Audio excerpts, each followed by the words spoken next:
بسم اللہ الرحمن الرحیم۔ السلام علیکم۔ اس سے پہلی ویڈیو میں ہم حضرت یوسف علیہ السلام کے بچپن کے واقعات، ان کے اوصاف اور ان کے بھائیوں نے کس طرح انہیں کنویں میں ڈالا، اس کے بارے میں بات کی۔ آج ہم یہ بات کریں گے کہ حضرت یوسف علیہ السلام کو کس نے کنویں سے نکالا، ان کے خریدار کون تھے اور وہ حضرت یوسف علیہ السلام کو کہاں لے گئے، اور حضرت یوسف علیہ السلام کو کس نے خریدا، اور زلیخا کون تھی۔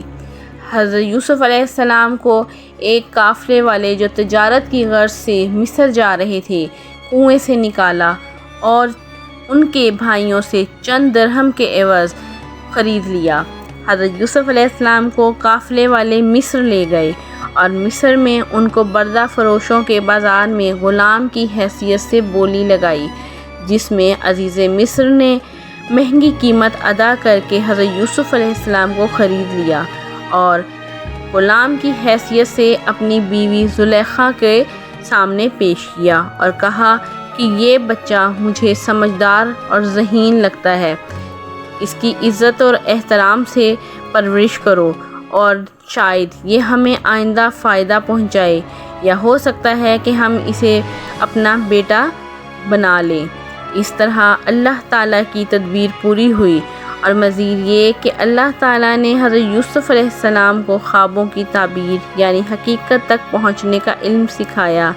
اللہ تعالیٰ نے حضرت یوسف علیہ السلام کو کنعان کے گہرے کنویں سے نکال کر مصر کے خزانوں کے والی عزیز مصر کے گھر پہنچایا۔ اس طرح آپ علیہ السلام کے رہن سہن کے اسباب اور مصر میں آپ علیہ السلام کے استحکام اور بااختیار شخصیت ہونے کی راہیں ہموار کر دیں۔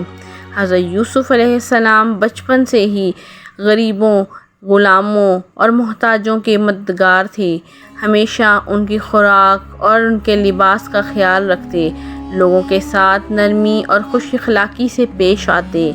یوسف علیہ السلام ایک اللہ کی عبادت کرتے، جبکہ اس وقت مصر میں تمام لوگ بتوں کی پوجا کرتے تھے۔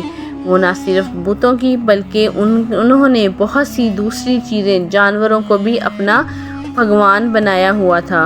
انہوں نے بلیوں کی شکل کی مورتیاں بنائیں جن کی وہ پوجا کرتے اور بلیوں کو مقدس مانتے تھے، اور یہی وجہ تھی کہ جب حضرت یوسف علیہ السلام ایک اللہ کی عبادت کرتے تو وہاں کے کہان ان کو کافر کہتے اور ان کے خلاف ہو گئے، جبکہ حضرت یوسف علیہ السلام جس طرح بڑے ہو رہے تھے انہوں نے ہر چیز میں مہارت حاصل کی، اور اس کے ساتھ ساتھ اپنی جوانی کو جب پہنچے تو وہ خوبصورت میں ان جیسا کوئی بھی نہ تھا۔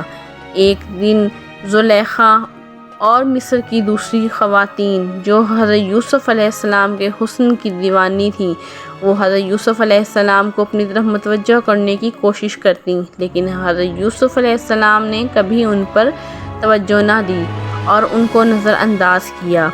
لیکن ایک دن زلیخا نے حضرت یوسف علیہ السلام کو اپنے محل میں بلایا اور تمام دروازے بند کر دیے اور حضرت یوسف علیہ السلام کو برائی کی دعوت دی۔ حضرت یوسف علیہ السلام نے اللہ تعالیٰ کی پناہ مانگی اور دروازے کی طرف دوڑے۔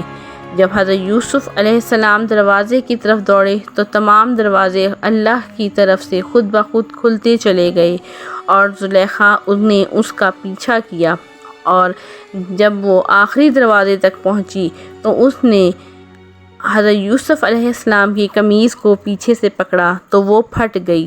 جب دونوں دروازے کے پاس پہنچے تو وہاں انہوں نے عزیز مصر کو کھڑا ہوا پایا۔ شوہر کو دیکھتے ہی زلیخا نے حضرت یوسف علیہ السلام پر برائی کا الزام لگایا۔ حضرت یوسف علیہ السلام نے فوراً انکار کیا اور فرمایا کہ یہ عورت مجھے برائی کی دعوت دے رہی تھی۔ عزیز مصر کے لیے فیصلہ کرنا مشکل ہو گیا۔ انہوں نے حضرت یوسف علیہ السلام کو اپنا گواہ پیش کرنے کے لیے کہا۔ حضرت یوسف علیہ السلام نے اللہ سے مدد طلب کی، اور اللہ کی حکم سے وہاں موجود ایک بچہ جو زلیخا کا رشتہ دار تھا اور ایک نوزائیدہ بچہ تھا، اس نے اپنی ماں کی گود میں یہ گواہی دی کہ اگر تو قمیص سامنے سے پھٹی ہے تو زلیخا سچی ہے، اور یوسف جھوٹے ہیں، اور اگر قمیص پیچھے سے پھٹی ہے تو زلیخا جھوٹی ہے اور یوسف سچے ہیں۔ جب انہوں نے قمیص کو دیکھا تو وہ پیچھے سے پھٹی ہوئی تھی۔ اس پر عزیز مصر نے زلیخا کو ڈانٹا اور کہا کہ تم ہی گناہ گار ہو، لہٰذا اپنے گناہ کی معافی مانگو۔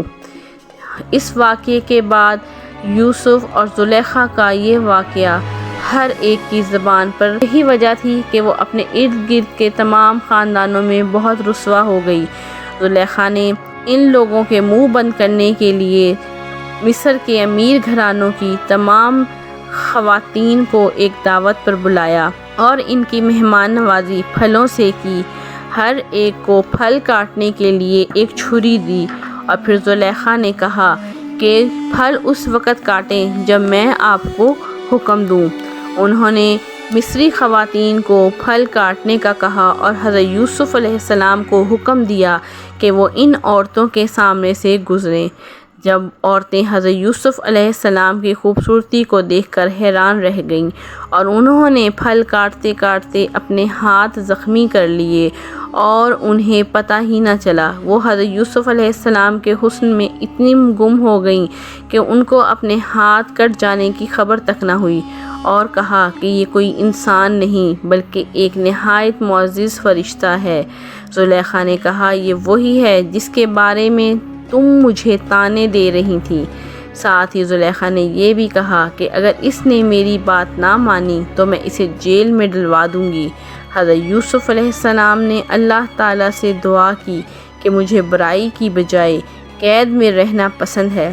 اللہ تعالیٰ نے حضرت یوسف علیہ السلام کی دعا قبول فرمائی اور عورتوں کے فریب سے انہیں بچا لیا، اور عزیز مصر نے جب یہ حالات دیکھے اور یہ طے کیا کہ یوسف کو کچھ عرصہ کے لیے جیل بھیج دیا جائے۔ اس کا باقی قصہ اگلی ویڈیو میں آپ ضرور سنیں اور دیکھیں۔